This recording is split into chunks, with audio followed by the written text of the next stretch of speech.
Here's a quick disclaimer. The views, statements, and opinions expressed in this program are those of the speakers. The statements are not intended to be product claims or medical advice.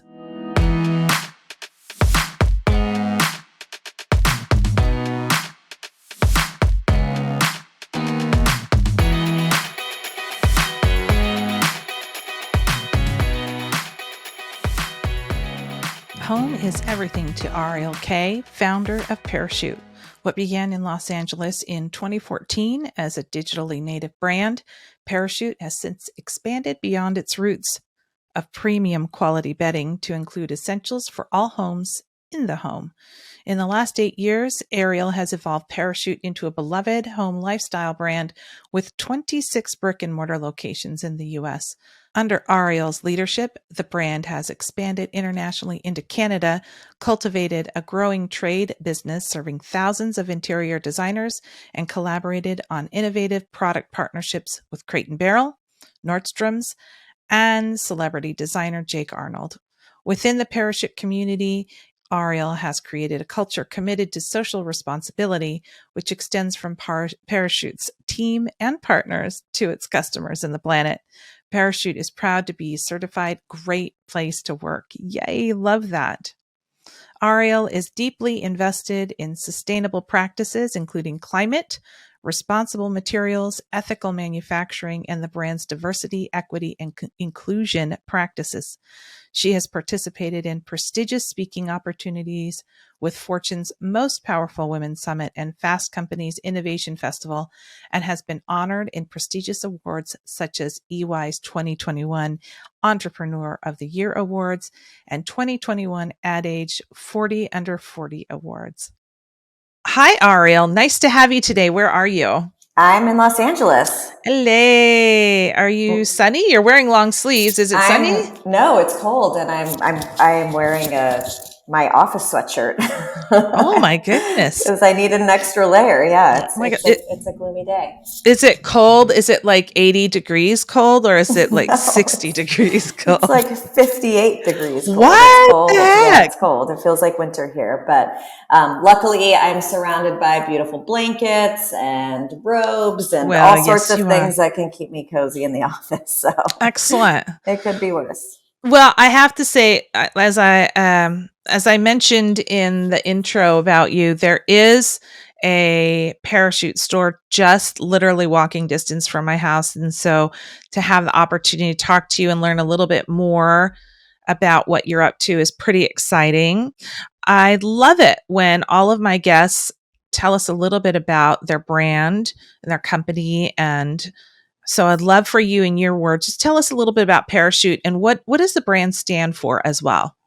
Sure. So Parachute, we like to call Parachute a modern home lifestyle brand. Mm-hmm. Our products are designed really all about, they're designed in Los Angeles, and everything that we do is all about quality and comfort. So that's been kind of our guiding light and principle since the very beginning. And I would say our mission is really to make you feel at home. So everything that we do is really rooted in this idea of just living your best life at home and living your most comfortable life, and just how important that is in really every aspect of our life. When I started the brand, like you mentioned, I started with bedding, and I thought, if I can create a better sleep experience for the customer, as we move into other categories throughout the home, we would build that trust from our customers, and they would have the confidence to try products in different categories. And that was really part of the reason why we decided to start in the bedroom, because there was just the power of a good night's sleep was something that really no one was talking about. 10 years ago when I started Parachute, there were no brands in this space. No one could tell me what sheets they were sleeping on. And I thought, wow, what a huge opportunity to be able to create the first real brand that focuses on textiles and makes them so much more than just, something that's in a plastic box that's stacked floor to ceiling on the shelf. Like this is something that not only is important to your lifestyle and to your comfort in your home, but also, really does have an aesthetic purpose within your spaces too. I mean, a great duvet cover can completely transform your bedroom. So absolutely. That's where a lot of the inspiration came. But it was just this idea that there was something better out there, or there should be something better out there. Yeah. So tell us a little bit more, because I think there are a number of people who are entrepreneurs, and there are in our audience. There's also a lot of would be hoping to be one day entrepreneurs in our audience. And so talk a little bit more, if you wouldn't mind, about the idea. Was it something that grew? Were you sitting in your room? Did you have an aha? Talk a little bit about the ideation and how it came about. Sure. Yeah. So I've always been obsessed with home and interior design. When I was in grad school, I started an interior design blog, and I started helping friends decorate their homes for fun. It was something I was very passionate about, something I was pretty good at. And I really just enjoyed the experience of creating beautiful spaces. As a result, I became a bit of a super consumer in the space, and I really got a great sense of what was out there and really what wasn't. Separately and professionally, I was working in marketing and advertising. I was working at big agencies, working with big brands, and I was on the strategic side of creative. So really focusing on consumer behavior research and thinking about how to connect with customers and how to motivate and inspire and build relationships. And I was super passionate about that. But in 2012, I had reached this point of my career in advertising where I wanted to have a bigger impact. I wasn't sure that the big agency lifestyle was for me long term. And I had a bunch of friends joining early stage startups, and I just was so inspired by the passion and the desire to build, and really wanted to be a part of that. And I did have an aha moment where I thought, what if I could continue my love for brand and building brands and connecting with customers and really creating value added experiences through brands in customers' lives.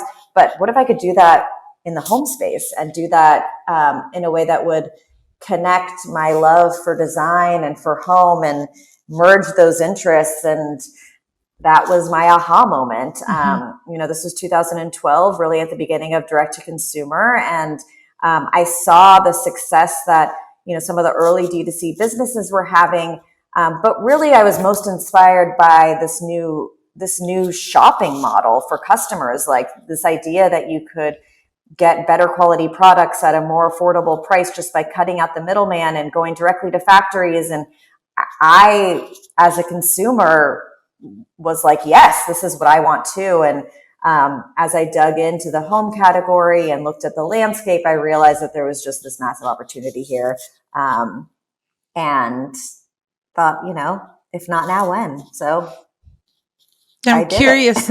So when you started talking to your friends about the idea, where did you get your most support? I had one particular friend who's still very involved as a mentor, and he's actually on our board, who, looked at me when I told him this idea. We were sitting at dinner in the East Village of New York City, and he said, "This is a great idea, but I think it's a great idea because you could be the CEO." And I was like, "What? Me, the CEO? No way."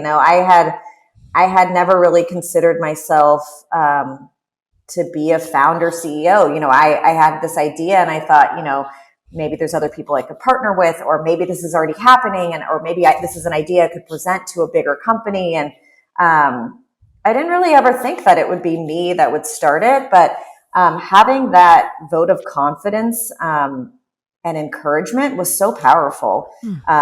It gave me permission. I mean, it totally reframed my my thinking and my confidence in myself. And that was really amazing. I mean, I also talked to friends who thought that it was crazy, Yes. And to be honest, it kind of was, I mean, taking a big risk, leaving a stable job, like trying to figure something out. I mean, I have no experience in retail. I have no experience in consumer goods. I had no experience in manufacturing. I had no experience in building consumer brand. I mean, nothing about this made sense on paper. But I think as I spoke more about it, as people saw my passion and excitement, I was in this zone where like there was no stopping me. You know, I was going to move mountains, walls, whatever it took to get this done. And I was so consumed with this excitement around this idea that as I started to communicate that to friends and family, people were like, I guess you're doing this, you know, this is happening. That's awesome. Well, talk about those early days, if you can. Just, I'm going to say those early days in the just before the company is actually formed, and then, you know, those first couple of years where you're like, oh, I didn't know about that, in whether it would be in business or manufacturing, any part. Yeah. I mean, the early days, you know, when I decided to quit my job, when I decided to, I decided to move from New York to Los Angeles, I decided to do this full time. I mean, I was so naive. I mean, I had such an idealized version of what building a business would look like. You know, I was like, okay, I have this great idea. So, you know, I'll talk to investors and I'll raise capital and be able to pay myself, and I'll be able to, like, the timeline for everything in my mind was significantly shorter than the reality. Everything was harder, longer, you know, there were no yeses. It was all no's, you know, from investors. I mean, everything was just so much more difficult. And I think part of my, you know, naivety and just my, all of my blind spots end up being some of my biggest, you know, that's where I found my strength. Because if I had known how hard it was going to be, I never would have done it, you know, like if I knew what was going to happen next. Yeah, I mean, why would you? I mean, if you knew that you were going to talk to 100 people to try to raise capital and everyone would say no, I mean, you know, that would be enough to deter you. You know, I think for me, I didn't know what I didn't know. And because of that, I had to figure everything out, you know, and I think that, one of the things I always like tell people is that you don't need experience to do something great. You know, like you just need to be resourceful. You need to be, you need to love solving problems and look at challenges as opportunities. Like it's so much of it as a framework that you can put yourself in. And, but those early days were chaotic. I mean, it was me, a team of one, trying to figure everything out. I went to Europe. I visited 15 factories. I came back to Los Angeles. I tried to find a web designer. I was Googling, like, how do you ship products? Like, how do you set up a website? How do you figure out sales tax? Like, I mean, like you know, like, there's like so much. I mean, I didn't know anything. I realized, I think also one of my superpowers in the early days was just like being very confident in what I didn't know and being comfortable with that. Like I wasn't trying to pretend like I knew everything. And so as a result, I really tried to find a community of people that could be helpful. And I found very quickly that people were very generous with their time.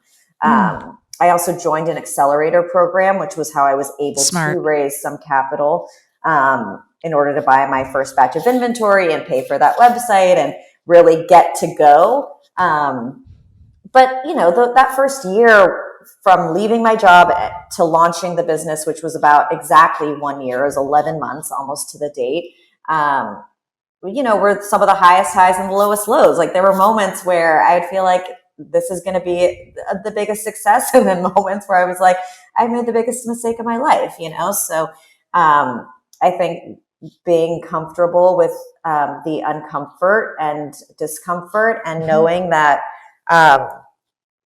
you know, knowing that it was just about putting one foot in front of the other and showing up every day. And that there also might be days where I just needed to take a break, you know, and reassess. But those early days were totally chaos and fun. And then I launched, and immediately we started getting press and saw sales come through, and it went from, you know, people that were like kind of like 2, 3, 4 degrees of separation to being total strangers in cities and states that I'd never visited. Gosh, fun. And, you know, and there was momentum. I was able to make my first hire. I raised my first round of capital. And so there was a lot of energy, but also, you know, I think some of that excitement also just created more fear in many ways. Like, you know, it was like all of a sudden there were bigger stakes, you know, and all of a sudden we had customers who were demanding and like, you know, we're upset if we were sold out of something or back ordered or we gave the wrong delivery. You know, there was so much to manage. And so much learning, so many growing pains. But I think as I was able to start bringing on more employees and learning how to delegate and having more resources available towards me, it started to really feel like a business. And I would say that it was really exciting, and then we started hearing from customers that they loved the product and they've been looking for a brand like that. And it was so incredible to get that kind of feedback, and really was the motivation that I needed to keep going. And by the way, that feedback is still like the best, and I hear from customers or meet people that love the product. I mean, it never gets old, Yeah. So, I mean, it's wild days. Well, tell us a little bit about Parachute's sustainability efforts. You go to your website, you guys are really doing a lot. You're committed to a lot. Why is this important for you personally? And then why is it important for the brand? So I come from a family, growing up where giving back was like part of our DNA. It's what my mom does professionally. She teaches teachers how to incorporate service and to it's always been part of what it's always been important to me. So when I decided to start a business, I felt like you have to build a socially responsible business. Like before we even launch, that's table stakes. To be a brand that is part of consumerism, you have to give back, and so there's been a few key things, like making beautiful products that are in beautiful spaces, creating a better world than, to make sure that we're, giving back and protecting our planet and our people like that. Those have been huge parts of the business since the beginning. And so from day one, we've really prioritized sustainability in a number of different ways. In the early days, we partnered with an organization called Nothing But Nets, that was part of the United Nations. Wow. And they provide safe sleep. So I loved that we were providing great sleep to our customers through our products, and they provide safe sleep through giving life-saving mosquito nets. And so that was kind of where we started. Also thinking about recyclable packaging and other kind of important things, just again, table stakes as a business. But today, we're very much more mission focused in terms of where we're prioritizing our time. And like you said, a lot of this is detailed on our website, but we are now climate neutral, which is really exciting. So, we are offsetting our carbon footprint. And that is something that, we as a company being able to reduce our carbon emissions is a full team effort. We've also, we now have a big assortment of organic products, which is very exciting, as well as recycled products. So we've got this recycled down program with our pillows, and that's our first kind of take on circularity, which is, I think, will be a big part of kind of the future and how we're looking at consumable goods. We also have, we have a full-time sustainability team member who is our guiding force on the team, and making sure that we are thinking about the ways that we can protect the planet, our people, products, all sorts of things. So yes, a huge part of what we do, and has always been a part of our DNA. And clearly it must be, because I was doing a little poking around and saw that you wrote a book called How to Make a House a Home, creating a purposeful personal space, which ironically was published in 2020. Like, who could have predicted the timing of that to come out?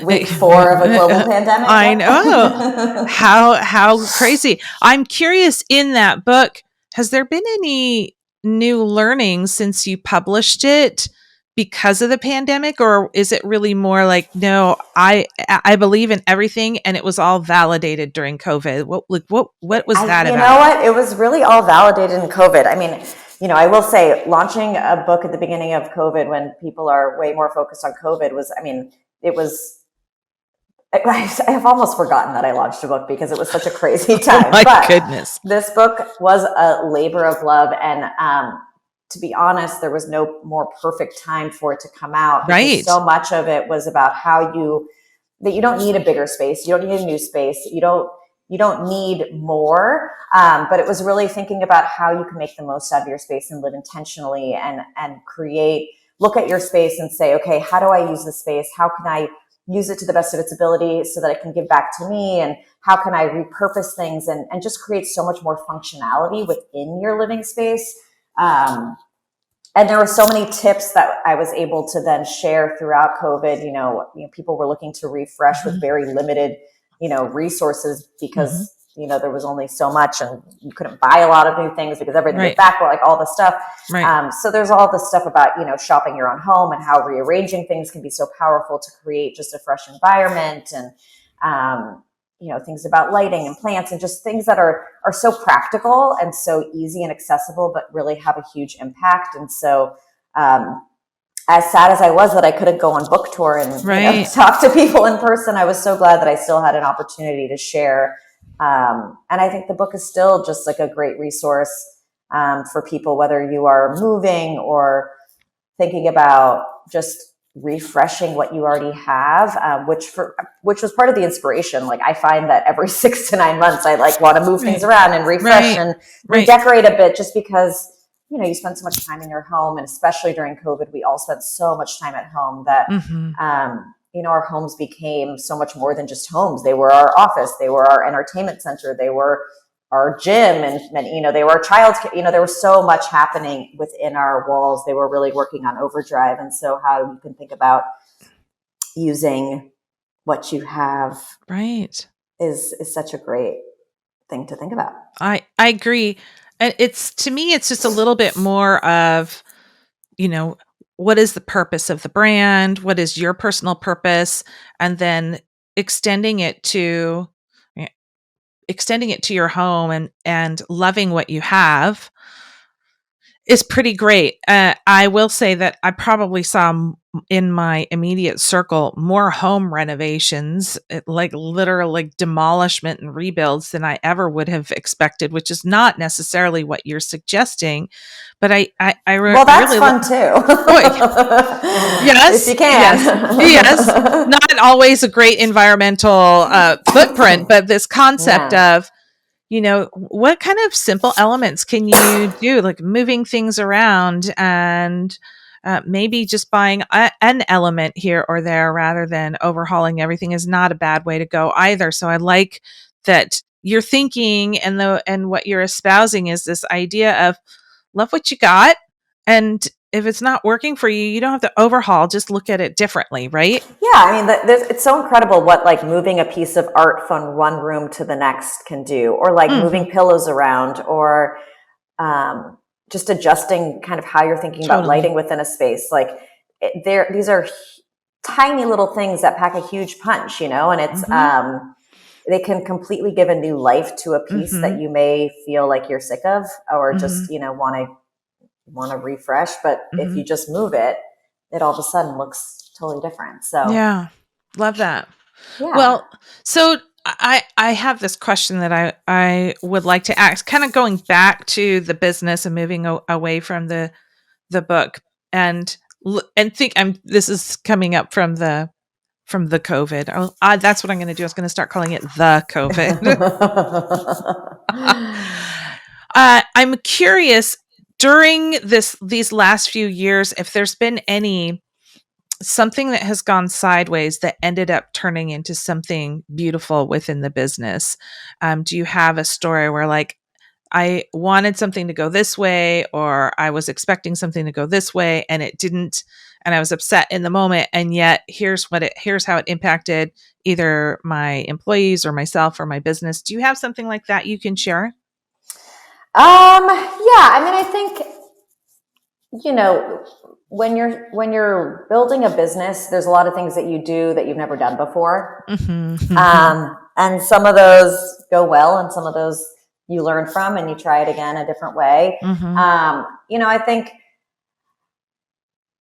it's a tough question. I mean, there's a number of different things. I mean, we've taken risks on marketing channels that have totally flopped, and those are expensive and they feel like so discouraging. But in reality, you learn from what worked and what didn't work even more, and then you try something different that can be hugely successful. So, I think we've had experiences with introducing a color or a product that maybe we thought it wasn't exactly right, but we launched anyway, and then it ended up being a huge hit. I mean, there's been so many examples.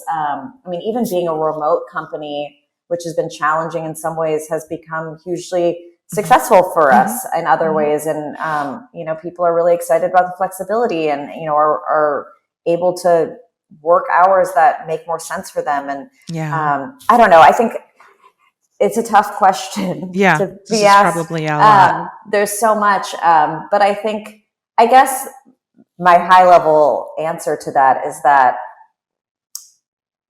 there's really no such thing as a mistake. I think it's it's like certainly things, or maybe it's just that like a mistake is only a mistake if you let it be a mistake. Okay. I like that. It's funny, when things are hard, it's not easy, but I find if I can remind myself that that's why I'm doing this, like because I like the hard points and because I learn from them and I'm growing from them, that's when you find these huge wins and opportunities. And I don't know. I think it's just, I said it earlier, but like I think it's so much about how you approach whatever you're going through. It could be a total drain or, something that's so frustrating, or it could be an opportunity to just make it better. I love that. Well, let's talk a little bit about what you're proud of right now. Is there something that's happened recently, or maybe just in general of your business? I'm proud of our team. I think there's been so many external factors that are impacting businesses right now, whether it's the market or, pandemics or war, supply chain issues. I mean, there have been so many curveballs over the last 3+ years, and things that, no one would have ever expected. When we looked at like all of our risk and what was, potential at some point, no one put global pandemic on their bingo, deck. So like, I think I'm really proud of how we've been able to zig and zag and approach really challenging times. And I think the most successful companies will emerge through the most difficult moments. And so, there's been some tough days, and I'm just proud of our team for showing up every day with a positive attitude and being willing to grow and to change course. And it's hard when you've got one goal and then immediately, like without any sort of without anything coming, it's like, oh, we got to go this way. It's just that can be really exhausting. And so I'm super proud of our team. Well, it says a lot that you've been able to guide the team through this, right? That's also something they don't teach you at MBA school. What happens when there's a war and a pandemic at the same time? Go. Yeah, exactly. Nobody teaches you that. Yeah. Well, tell me, Ariel, what sort of advice do you find yourself giving to others that are wanting to follow in similar footsteps as yours? I think I've sort of mentioned a few of these, but the only way out is through has been a real guiding principle. Reminding myself not to sweat the small stuff. Reminding myself to breathe. I think one of the most powerful things you can do, especially, I keep talking about challenging times, is just to take a deep breath. There's so much power in that in terms of just finding clarity. And also like having fun. I mean, people ask me all the time, do you still love what you do? And I do. And I feel so grateful for that. But that's not that's a choice, it's a choice. It's a choice to feel gratitude and to have fun and to not take yourself too seriously and not sweat the small stuff and do all these things. It's a real choice every day. So remember to have fun. Remember to have fun. And celebrate the wins. Yes. You got to. Agreed. Yeah. Oh, Ariel, I am loving this conversation. We're kind of getting close to the end here, and there's a question I like to have absolutely everyone answer. And that is, are there any other women leaders or rising stars out there, it could be in the industry or not, that you would like to elevate for the work that they're doing right now?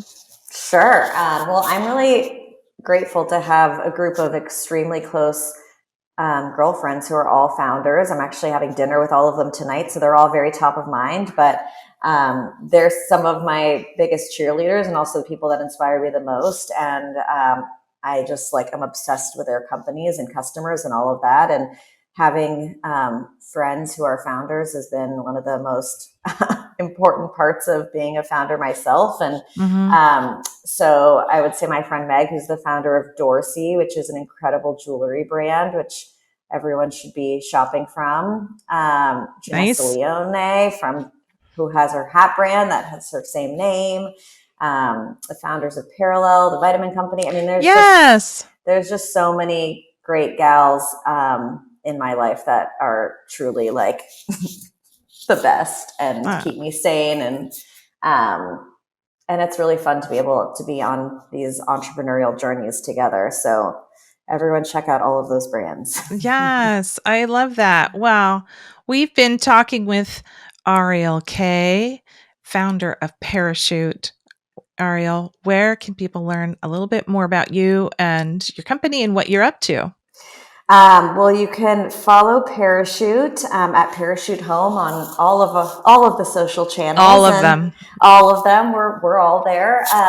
And you can follow me at Ariel Kaye, my name, on also social channels. I give a little bit of a peek of what's happening behind the scenes, and as well as motherhood and family life and all that stuff. So if you want to check it out, give me a follow and say hi. I also love connecting with people and getting feedback and all of that. So excellent. Okay. And for those of you that are listening, it's ArielKaye. Find her. That's how you'll find her on the socials. Yeah. Okay. Oh, Ariel, thank you so much for your time today. I'm really happy to have spent time with you, and I really look forward to seeing what's next with you and the work you're doing. And we'll probably be down at University Village this weekend purchasing some product. Go shop. Go shop. And I know it's a little bit, just for those that are still hanging on here, the thing that is awesome about Parachute, because before I had booked this time with her, I was thinking that Parachute was still mostly linens, and they really expanded into different parts of the home in all the cozy ways that you'd want them to. So check them out online. Go check them out in the store. I think you're going to be really surprised at how much coziness and joy they're going to bring into a home. Yes. Yes. And thank you to the listeners for your time today. If you like this episode, please share it with a friend. Otherwise, have a great rest of your day, and we'll catch you next time on the Gooder Podcast.